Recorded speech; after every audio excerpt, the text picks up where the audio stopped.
Neste episódio de Um Pouco Mais de Azul, o último antes de partirmos para férias, dedicamos-nos à palavra livros. O Fernando Alves vai falar da biblioteca de um poeta em Gaza e de um livro de Tonino Guerra, que anda sempre consigo. Francisco Louçã vai centrar-se no programa de governo e das ameaças correntes, também das presidenciais, e trazer-nos também alguns livros. Eu, por mim, vou falar de Máquinas da Ficção, de Paulo José Miranda, no fundo, um livro sobre a humanidade, sobre a vida, sobre a morte, sobre a escrita e a leitura, e contém muitos livros lá dentro, e ler um poema, porque não podemos esquecer nunca do livro Rifka, de Mohamed Al-Hurd, um poeta palestiniano.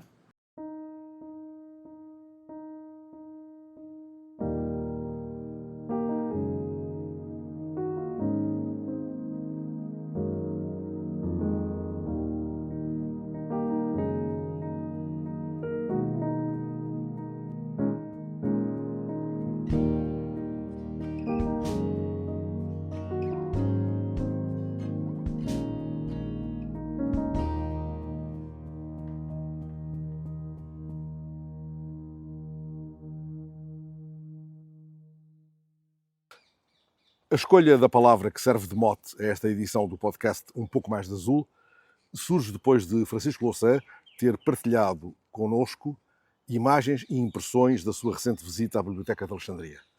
Num primeiro momento, ocorreu-nos que a palavra escolhida pudesse ser biblioteca, e apressei-me a anotar no caderno que sempre me acompanha o apetecimento de uma visita à Biblioteca de São Lázaro, a primeira e a mais bela de Lisboa. E mais anotei, provocatoriamente, e que tal este verão, em vez de praia, um roteiro de bibliotecas, de norte a sul? Logo me ocorreu a magnífica Biblioteca Lúcio Craveiro da Silva, em Braga, que organiza visitas guiadas ao coração de Brácara Augusta, sobre o qual, aliás, se ergueu. Ou a Biblioteca Municipal António Mota, em Baião, que está a promover, já para o próximo dia 12 de julho, uma noite do pijama literário. Uma experiência de leitura e de convívio com os livros, noite dentro, podendo pais e filhos dormir na biblioteca, sendo-lhes garantido também o pequeno almoço na manhã seguinte. Enfim, dormir entre livros é uma maneira de estar mais acordado. Num prefácio que fez para o livro de contos O Galo de Ouro, de Juan Rulfo, Gabriel Garcia Marques conta que certa vez, quando vivia no México, o escritor Álvaro Mutis, seu compatriota e amigo, subiu os 7 andares, sem elevador, da casa onde morava, sobraçando um pacote de livros, retirou um de lombada muito fina e arremessou, dizendo: "Leia isto, carago, para que aprenda." Era Pedro Páramo, de Rulfo. Gabo nunca lera nada do mexicano, nem sequer ouvira falar da sua obra. E conta que nessa noite não conseguiu adormecer enquanto não terminou a leitura. São estas as palavras precisas com que partilha o espanto provocado por esse romance em que vivos e mortos se misturam. Nunca, desde a noite tremenda em que li A Metamorfose de Kafka, numa lúgubre pensão de estudantes em Bogotá, quase 10 anos antes, eu sofrera semelhante comoção. Quase me aconteceu o mesmo. Se bombardeassem a cidade onde vivo e tivesse de abandonar todos os meus livros, exceto aqueles que coubessem no saco que todos os dias trago ao ombro, Pedro Páramo seria um dos que salvaria. Não esperem que selecione agora os restantes, à luz desta urgência. Não saberia, aliás, fazê-lo. Nunca vivi numa cidade bombardeada. Mas acabo de ler a breve entrevista de Nasser Rabat ao jornal El País, que lhe chama O Poeta de Gaza. Um livro de poemas que ele escreveu debaixo dos bombardeamentos israelitas. Foi traduzido por estes dias, em Espanha. A jornalista pede-lhe que descreva os trabalhos e as preocupações cotidianas de um poeta em Gaza. E ele responde: proteger os meus filhos, na medida do possível, dos bombardeamentos e das balas perdidas, procurar comida, manter um mínimo de higiene, conseguir lenha. A foto que acompanha a entrevista mostra-nos Nasser Rabat num compartimento da casa devastada, onde fora a sua biblioteca. Agora os seus livros cabem numa caixa de papelão, entre pó e escombros. Ele acredita que a sua biblioteca foi bombardeada deliberadamente. Há um livro que eu não precisaria de procurar na minha biblioteca, se as sirenes soassem subitamente sobre a cidade. Ele anda sempre no meu saco, todos os dias, há muitos meses. Tem menos de 60 páginas. Foi publicado em 1997 pela Assírio e Alvim. Devo tê-lo lido centenas de vezes. De fio a pavio, por vezes abro-o ao calhas. Leio 1 ou 2 textos. Regresso ao saco. É o livro das igrejas abandonadas, de Tonino Guerra, argumentista de Fellini e de Antonioni, e da nostalgia de Tarkovsky. Vicente Jorge Silva, na introdução a este livro de uma imensa e comovente beleza, chama-lhe um camponês cosmopolita. Vicente conta que numa longínqua noite de inverno, ele, Torquato Sepúlveda e Paulo Branco subiram à aldeia de Penabili, onde Tonino Guerra vivia, para o convidarem a entrar como argumentista na aventura de Porto Santo. Ele aceitou, já só cá está Paulo Branco para recordar esse encontro. No retiro do grande Tonino Guerra, há hoje um museu com o seu nome e no qual poderemos apreciar objetos que ele trouxe do Museu da Estação de Astapovo, onde o Tolstói sucumbiu, bem como guiões de filmes de que foi argumentista, os seus livros de poesia ou obras de artesãos locais que tanto estimulou. Mas neste livro, que sempre me acompanha, com 24 breves prosas poéticas sobre igrejas abandonadas, nos lugares da infância de Tonino Guerra, há um texto sobre as palavras encontradas dentro de uma pedra. A pedra estava debaixo do chão da igreja matriz do Rosário, junto de uns mortos que estavam sentados e que ainda tinham nos pés meias de cores variadas, como se costumava fazer de antes com os restos das malhas desfeitas. Na verdade, não era realmente uma pedra, mas parecia. Um professor holandês, conta Guerra, descobriu que se tratava do diário de um santo sepultado na igreja, ao qual tinham roubado os ossos. Ao fim de um ano de cuidadosos estudos, esse professor conseguiu ler qualquer coisa dentro da pedra. Em primeiro lugar, estas palavras: mais solitário que Deus, não há ninguém. Vou pela cidade com o meu saco cheio de tralha, também de livros. Por vezes sinto que o peso é talvez inadequado para a minha idade. Nessas ocasiões, sou dado a pensar que o pequeno livro das igrejas abandonadas se transformou em pedra dentro do saco. Ou que Deus veio ler uma página e se deixou ficar, ao ponto de adormecer. Olá, o mote para este Um Pouco Mais de Azul, o último antes de partirmos de férias, é livro. Não porque se queira remeter os livros e a leitura para aquele campo de lazer desatento de quem já anda com um pé na areia e outro logo ali no mar. Não por isso. Importa é que tempo de descanso não seja tempo de descaso.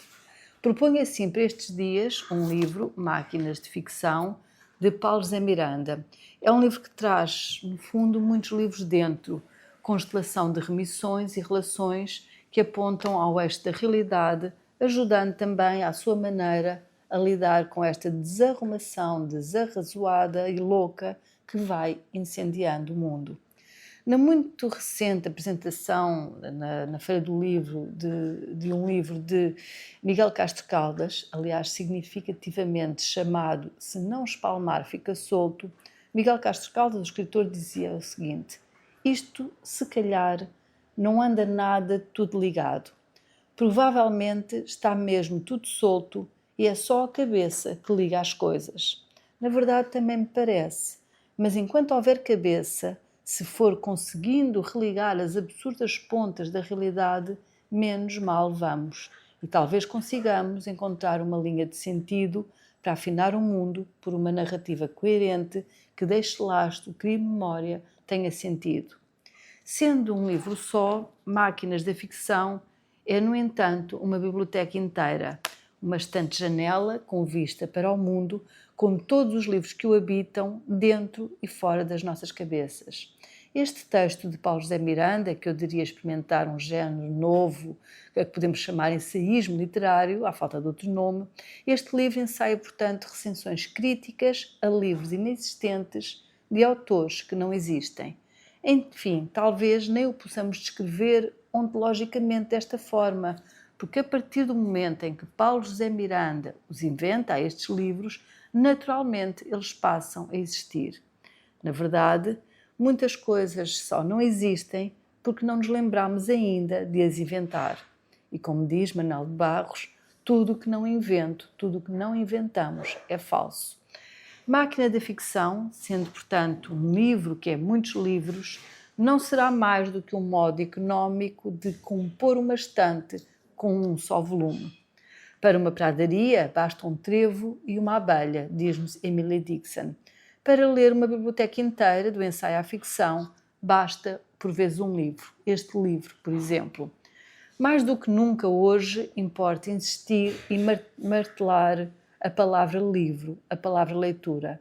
Marco Neves explica que livro, vindo do latim liber librum, com o mesmo significado de hoje, guarda na herança indo-europeia um sentido mais específico relativo ao material de que eram feitos os livros, a casca da árvore que se liberta ao descascar-se. No fundo, a parte livre da madeira. Quase apetecia fazer o gosto à analogia e estender a livre a etimologia de livro, mas a verdade é que não. Palavras parecidas só, mas sem uma origem comum afinal. Mais uma prova dos abusos da realidade, mesmo escrevendo a linguística direito por etimologias tortas.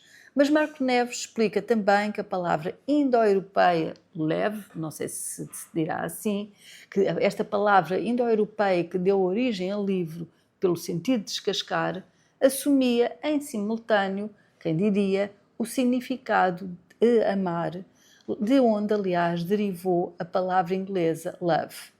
Portanto, tudo certo na relação de livro, amor e liberdade livre, palavras em sintonia, ligadas por um fio umbilical e que parecem tão avessas, cada qual, a estes ventos novos que assolam Portugal e o mundo. Sem tempo para resgatar a memória e o tempo que o pensamento exige, os dias passam em vertigem. Tudo parece que antes de o ser, já o foi. Foi num ápice, mal demos por ela, que o mato cerrado e daninho cobriu a terra, propício a incêndios. Ainda Israel não tinha acabado de destruir Gaza e estava mesmo quase, já tão pouco faltava, e já estava a tentar incendiar o resto do Médio Oriente, quem sabe o mundo. O racismo e a xenofobia que ia revolvendo as entranhas fundas, mas evitava a luz do dia, rompeu a crosta, onde se mantinha mais ou menos soterrado e em surdina, e saiu agora do armário orgulhoso. Já não escondem a vergonha enfronhada no recato dos lares ou das luras, ou lá como se chamavam as trincheiras onde esta gente aguardava. E também são pais, mães de família, trabalhadores e andam no metro, nas ruas, entre nós, são motoristas da Carris. Sentem-se sensacionados pelos 60 broncos que assaltaram a democracia e têm os seus braços armados em organizações neofascistas, camisas negras que dizem defender o que entendem por nossa, salvo seja, por nossa cultura e que, por regra geral, para eles não vai além da cerveja no bucho e o palito na boca. Chamam cultura e país ao seu pequeno quintal, com uma memória que chega quando muito à semana passada e passada à velocidade de um dedo tic-toqueado. Do polvo ao povo.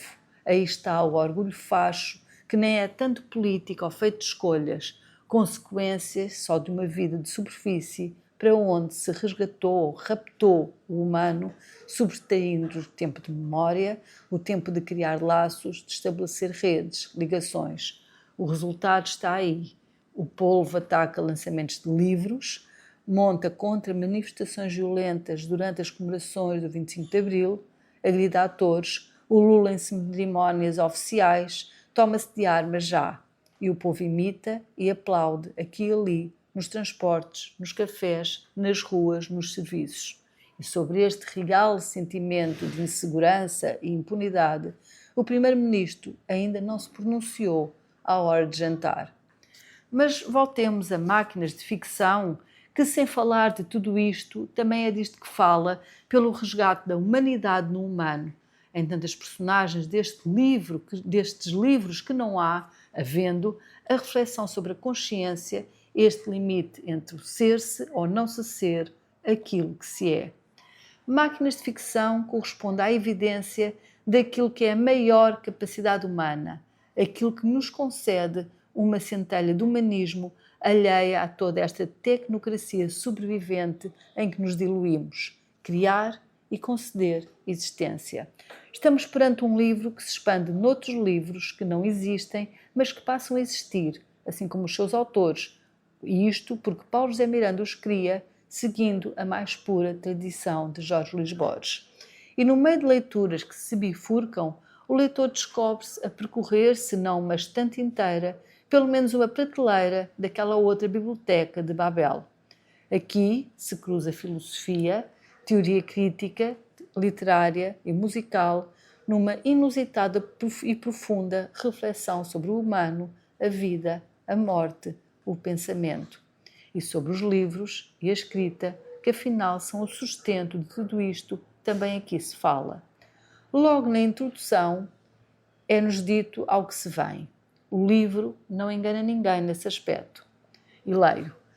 Apesar da tradição de textos acerca de textos nos conduzirem hoje, de modo geral, aos autores Kierkegaard, Fernando Pessoa e Jorge Luís Borges, a influência mais antiga é a do Pseudo-Dionísio, autor cristão que até ao século XIX era conhecido por Dionísio Areopagita, que não só inventa um autor que teria vivido 4 séculos antes dele, como também se refere a livros que teria escrito e que nunca chegaram a aparecer. E num rebate de serena ironia tão reconhecível em Paulo José Miranda, assim termina a mesma introdução. E leio.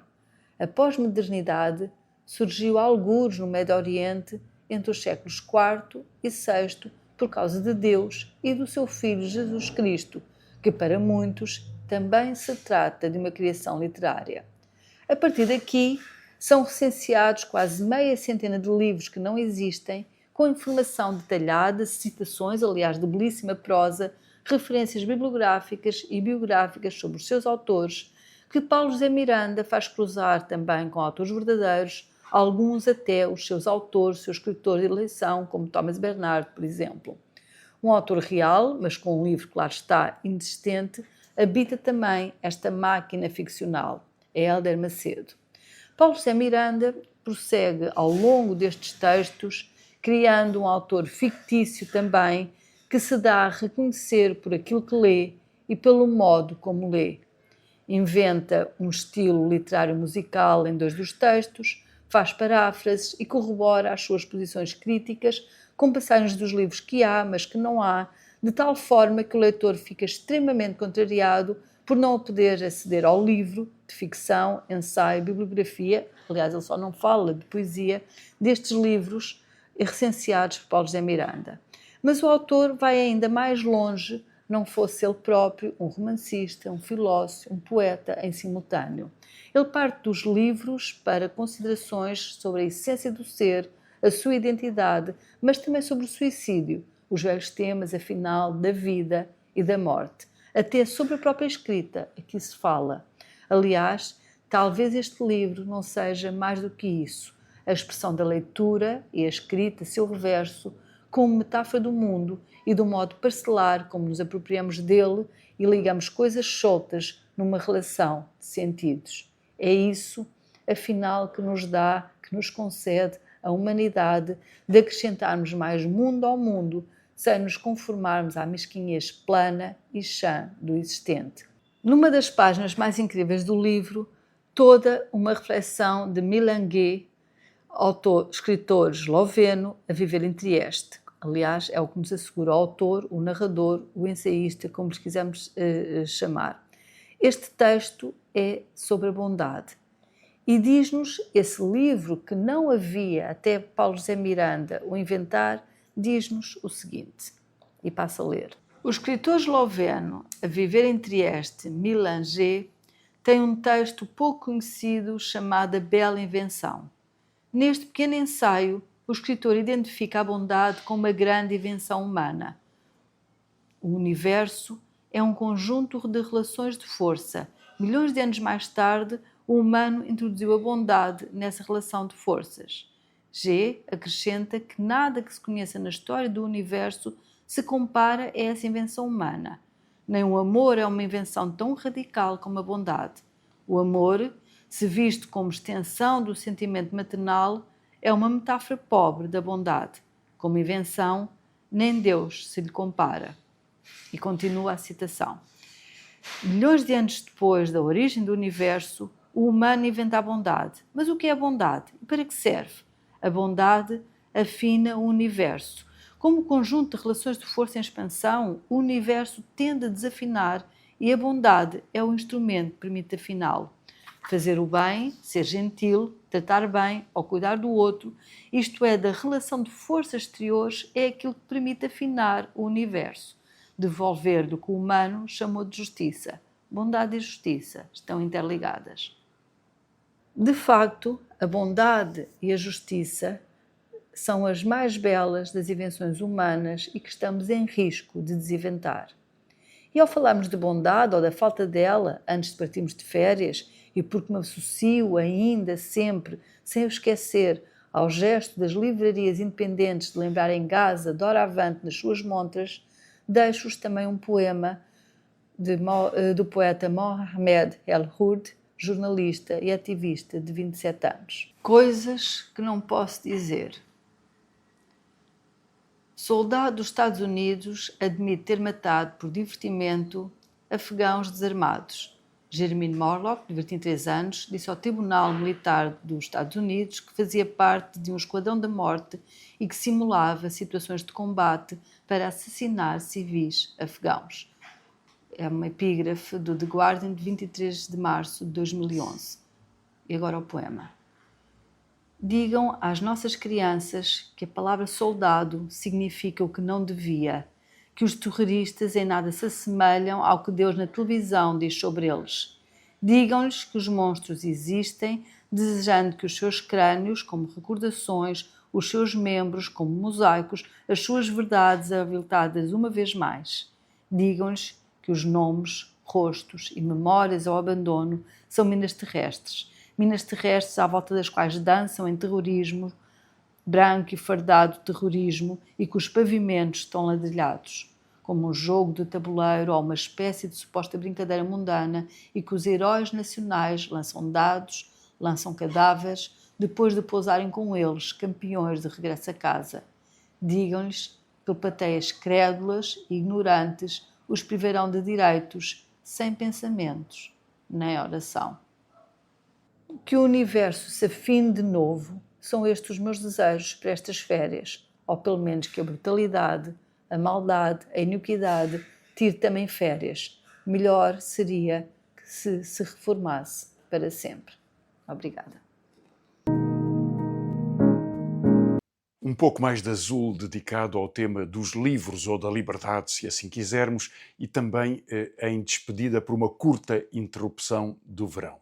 Escolhi para o podcast de hoje 3 temas. 2 temas de atualidade e um tema que devia ser de atualidade, mas em todo caso ainda de reflexão. O primeiro é a guerra que Israel desencadeou contra o Irão e as suas consequências. O segundo é a apresentação do programa do governo, que decorre durante esta semana. E o terceiro são as eleições presidenciais, a que já me referi aqui há algumas semanas atrás, mas que agora ganharam um novo relevo de informação. Mas começo pelo assunto do dia da política internacional, que é a ameaça do escalonamento de uma guerra. Já estamos em estado de guerra. O bombardeamento que Netanyahu desencadeou contra Teherão e contra instalações científicas e nucleares do Irão desencadeia o princípio de uma guerra e não é uma operação localizada. Tem mesmo esse objetivo de uma guerra regional para tentar atacar o seu principal adversário militar e político na região. Convém lembrar que o pretexto para esta guerra é a dificuldade que ocorreu nas negociações diretas entre os Estados Unidos e o Irão a propósito do acordo nuclear, ou seja, da determinação das regras que permitiriam ao Irão, a troco do levantamento de sanções, conduzir o seu programa de energia nuclear civil, mas que o impediria de fabricar uma arma nuclear. Esse programa já tinha conduzido a uma negociação em meados da década passada, Tinha havido um acordo entre os Estados Unidos, incluindo alguns dos principais países europeus. Estava esse acordo em aplicação, mas Donald Trump, quando foi eleito, decidiu logo em 2018 romper com esse acordo, restabelecer as sanções e, portanto, obrigar também a França e a Alemanha a retirarem-se do acordo. Não aconteceu mais nada durante este período, senão escaramuças que Israel foi desencadeando episodicamente contra aliados do Irão e depois contra instalações militares e políticas no Irão, mas conduziram agora esta guerra generalizada.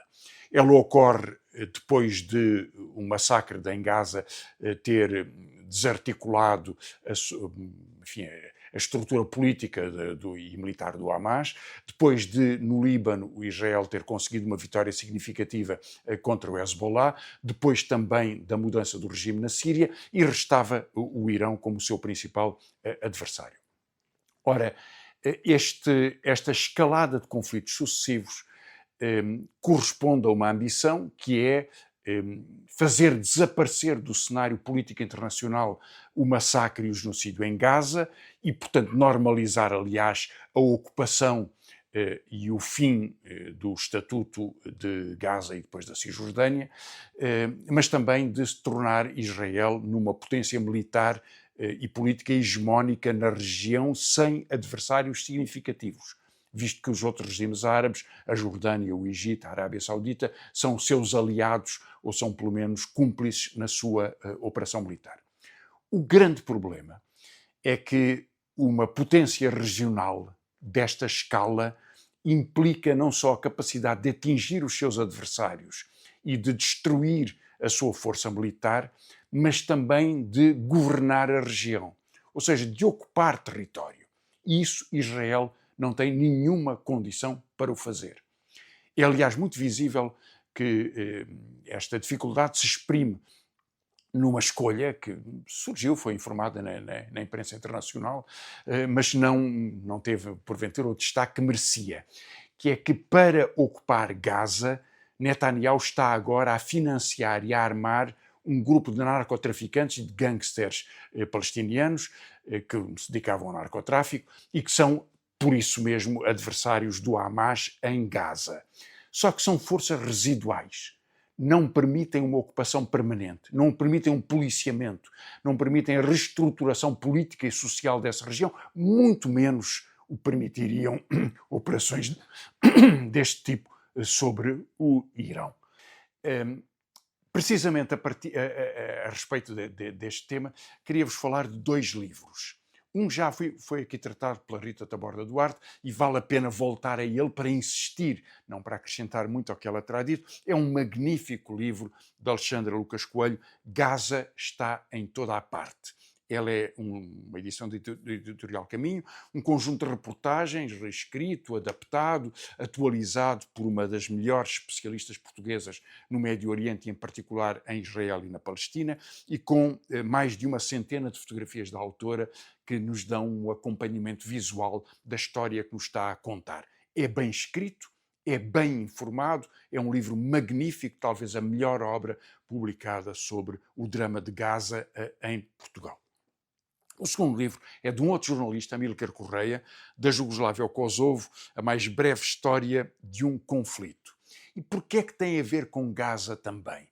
Porque tratando da guerra do final da década, no final do século passado, na Jugoslávia, que levou à desagregação da Jugoslávia, à criação do Kosovo e à criação de outros Estados na região, e que acompanha este processo até agora, do que este livro nos trata é da forma como o império, ou os impérios, atuam numa região, neste caso destroçando a Jugoslávia e criando pontos de apoio que depois se foram transformando ao longo do tempo. A Sérvia é talvez disso um exemplo, porque sendo uma aliada histórica da Rússia, tem hoje uma pretensão de inclusão na União Europeia, mantém relações com a Rússia e com a China, mantém relações com os Estados Unidos, e esta transformação do mapa regional, a dificuldade da permanência das grandes operações imperiais é assim retratado por este livro de Amílcar Correia. O segundo tema que queria apresentar-vos é sobre o programa do governo. durante estes dias em que é feito e divulgado o podcast, é apresentado na Assembleia da República o programa do Governo. E foram sublinhados 3 aspectos sobre este programa. O primeiro é a sua particularidade distinta de outros programas do Governo, que é a ocultação. A tradição de um partido que ganha é transformar o seu programa eleitoral, com pequenas adaptações, no programa do Governo.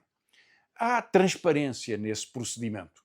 Não há ousadia, mas há transparência. Até porque um programa eleitoral é escrito de uma forma diferente do que teria que ser um programa de governo. É menos executivo, é mais genérico, protege-se politicamente, mas essa foi a escolha dos partidos políticos que têm governado em Portugal até agora, exceto, naturalmente, quando há coligações, que são um caso muito raro em Portugal. Houve uma maioria absoluta do PS, houve um governo do PSD com o programa do PSD, há um novo governo do PSD com o programa do PSD. Nos últimos anos é assim que tem sido neste contexto.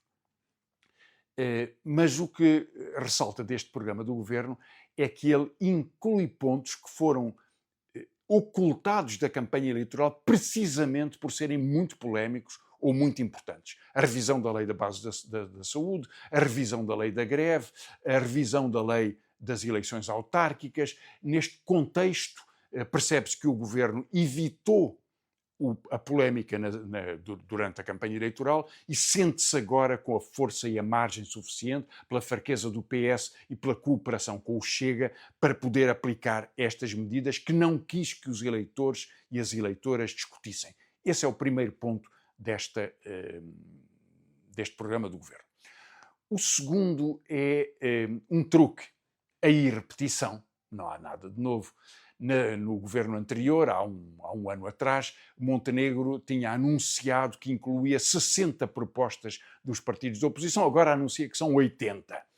É claro que quando vamos ver o detalhe dessas propostas, são propostas retóricas na maior parte dos casos, ou boas intenções, boas propostas até, noutros casos, mas sem que tenha nenhuma concretização. Ou seja, não há nenhuma garantia, absolutamente nenhuma, de que estas propostas venham a ser aplicadas. Elas são, no entanto, no mais dos casos, frases retiradas de programas de outros partidos e que são indicações de vontade. Por exemplo, programar ou promover a consciência do combate à corrupção. Promover o investimento externo. Bom, muito bem, é possível pescar frases deste tipo em programas de outros partidos e incluí-las sem nenhum custo, sem nenhum significado, aliás, sem nenhuma implicação e nenhum compromisso prático num programa do Governo. E esta operação é repetida, não correu particularmente bem porque não criou grande excitação política, toda a gente percebe que é uma cortina de fumo. Há um ano atrás, repete-se agora, o Governo sente-se à vontade para isso. A terceira característica é que este programa do Governo, tal como acontecia com o programa eleitoral, não tem contas que batam certo. Porque, simultaneamente, propor a redução do IRC em 2 pontos percentuais, que representa cerca de 800 a 900 milhões de euros, o fim da derrama estadual, que se acrescenta ao IRC, que representaria cerca de 1.300 milhões de euros. E, além disso, saltar imediatamente, já em 2025, ainda antes do próximo orçamento, para 2% de gastos de gastos militares, o que seria cerca de mais de 1.000 milhões de euros, representa uma alteração entre este ano e o que ocorrerá no próximo ano, só nestas rubricas, de mais de 3.000 milhões de euros. E, portanto, há uma redução das receitas com um aumento de despesas e combinado com um aumento de despesas com este total. Não é viável uma política financeira deste tipo se mantiverem as restrições orçamentais que o Governo tem aplicado para si próprio, ou seja, o custo seria sempre reduzir o investimento em serviços sociais ou em serviços públicos, reduzir o investimento público em bens essenciais, e reparem que o Governo está a prometer aumentá-lo, por exemplo, na habitação, mas este foi o truque que o Partido Socialista também já usou no passado. Portanto, temos um programa ocultado, temos um programa com promessas de conciliação com outros partidos que valem zero, e temos um programa de alterações orçamentais com redução da receita e aumento da despesa que também não bate certo. Conclusão. lembram-se da teoria dos três corpos, da teoria política que dizia que a forma de ajustar a estabilidade em Portugal era a esquerda, se derrotada, apoiar o PSD para que ele não fizesse alianças com a extrema-direita e, portanto, conseguir assim uma maioria republicana de alguma forma. Essa teoria era um desastre desde o primeiro dia em que foi enunciado. É, na verdade, uma fraude política aos eleitores de esquerda, porque é pedir votos para apoiar o PSD, e assim se concretiza hoje, e não tem nenhuma conclusão prática, visto que o corpo PSD, direita clássica, percebeu que não precisa de outra estratégia, que não é a mais simples de todas, oscilar entre a extrema-direita, que lhe promete o apoio no combate à lei da greve ou na alteração sobre a lei de bases da saúde ou em medidas fiscais, e conseguir ao mesmo tempo a neutralização e o apoio do Partido Socialista para um orçamento que concretiza as medidas que são exatamente opostas àquilo que o Partido Socialista se comprometeu a fazer. Portanto, a teoria dos três corpos serve exatamente para isto, para conduzir uma paralisação da esquerda até à neutralização política da esquerda e do centro-esquerda e à sua incapacidade de oposição e, portanto, da apresentação de alternativas, de propostas em relação ao governo e contra as medidas que a direita tem vindo a desenvolver e, em particular, desenvolverá com o acordo entre a extrema-direita e a direita no governo. A teoria dos três corpos é um dos sintomas da incapacidade, da paralisação, da confusão, do medo que se instalou numa parte do centro-esquerda ou numa parte da esquerda portuguesa, e é um dos principais impedimentos a que haja a clareza da luta da oposição contra estas medidas, porque é assim que se constrói uma alternativa. A terceira e última questão que vos queria apresentar neste podcast é o cenário das eleições presidenciais. Não que tenha havido grande mudança. Quem estava a ponderar, vir a ponderar, apresentou a sua candidatura. Marques Mendes, que surpresa. António José Seguro, que surpresa. E quem está a ponderar e continua a ponderar, continuará a ponderar eternamente, António Vitorino. A novidade é talvez que Ventura, que tinha apresentado a sua candidatura e até marcado sala para a sua apresentação pública, o que nunca fez, retirou a candidatura, mantém agora em algum suspense, há pressão dentro do Chega para que ele se apresente, mas evidentemente Ventura tem medo. Aliás, muito justificado, porque a apresentação da sua candidatura significaria provavelmente ter uma votação bastante inferior à que obteve nas eleições legislativas, o que enfraquece a sua capacidade de polarização. E se escolhesse apresentar uma outra figura que não ele próprio, já o fez nas eleições presidenciais, e que desastre, teve cerca de metade dos votos que tinha alcançado nas eleições de 2024 e que, aliás, reforçou agora nas eleições de 2025. Há, portanto, uma enorme dificuldade para Ventura. Ele próprio sente-se sempre muito mal se não for o protagonista do incidente do dia-a-dia e se não ocupar o espaço público com a intensidade que lhe tem dado a expansão que tem vindo a alcançar, mas se o fizer, arrisca-se a entrar numa rota descendente e, portanto, temos esta contradição que o leva ao medo e à paralisia. Veremos como se resolve. Enfim, confirmação foi António José Seguro apresentar-se como um candidato apartidário, o que é, sem dúvida, um dos aspectos mais curiosos e mais intrigantes da sua candidatura, visto que a razão para se apresentar é ter sido secretário-geral do PS e, portanto, poder pressionar o partido neste contexto em que não tem mais nenhum candidato. E aí começamos com os problemas. Porque António Vitorino, o candidato desejado por Pedro Nuno Santos, porventura um candidato desejado, ou pelo menos bem aceito por José Luís Carneiro, tem vindo a protelar a sua reflexão, cujo epílogo se anunciava para fevereiro, e não foi em fevereiro, não foi em março, não foi em abril, não foi em maio, não será em junho, não será em julho e não será, porventura, nunca. Se há uma certeza que se pode ter a respeito de António Vitorino, é que ele se coloca muitas vezes na pole position para uma apresentação de alternativas, era o putativo candidato a secretário-geral do PS numa rotação anterior, já foi o putativo candidato a presidente há 10 anos atrás, deixou de o ser e nunca foi, na verdade. E, portanto, um Partido Socialista, ou uma ala do Partido Socialista que espera por António Vitorino, está a contribuir para para um desastre político, porque, na verdade, é uma parede que está a construir à sua volta. Mas mesmo que Vitorino fosse candidato, que não será,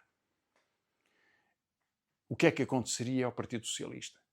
Com 2 candidatos para tentarem alcançar cada um deles 10%, se é que o conseguiriam, é bastante duvidoso que o conseguiriam, porque dão um retrato de incapacidade, de divisão, de cisânia, de conflito, de falta de alternativa, num contexto em que há um candidato que aparece mais forte nas sondagens, veremos se as próximas o confirmam dessa forma, e há um candidato da direita relativamente unificada.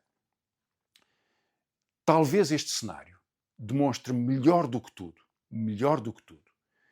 que a esquerda só pode ter uma alternativa que seja um candidato independente e criador de convergências. Uma candidata. Alguém que possa representar um espaço que não é de um partido ou de outro, que não é de uma soma de partidos, mas que é de uma representação de uma cultura, de uma visão do país, de uma visão de futuro, de uma visão de alternativas, das formas de organizar e de mobilizar um espírito, uma tradição, uma cultura política que faz da solidariedade e da liberdade os seus aspectos determinantes. E, portanto, que olha para a Constituição da República nas suas garantias, que vai muito para além dela, porque procura encontrar na movimentação social, no encontro de pessoas diferentes, uma força política que possa criar esperança e alternativa, que possa deixar de ser meramente resistência e que seja alternativa num contexto em que nos vão dizendo que as eleições presidenciais só se disputam à direita ou até à extrema-direita. O surgimento dessa voz republicana, dessa voz democrática, dessa voz pela liberdade, só pode resultar de uma candidatura de convergência. E essa é uma obrigação, é uma necessidade, é uma urgência a que, enfim, uma parte importante do povo sente, a dificuldade. Talvez este seja o melhor momento para surgir a melhor candidatura e a mais forte candidatura unitária que possa representar esta cultura de esquerda e da liberdade. E foi mais um episódio de Um Pouco Mais de Azul, dedicado à palavra livro, com realização de Miguel Bordalo, produção de Joana Louçã, design de Tiago Tavares e música de Filipe Melo.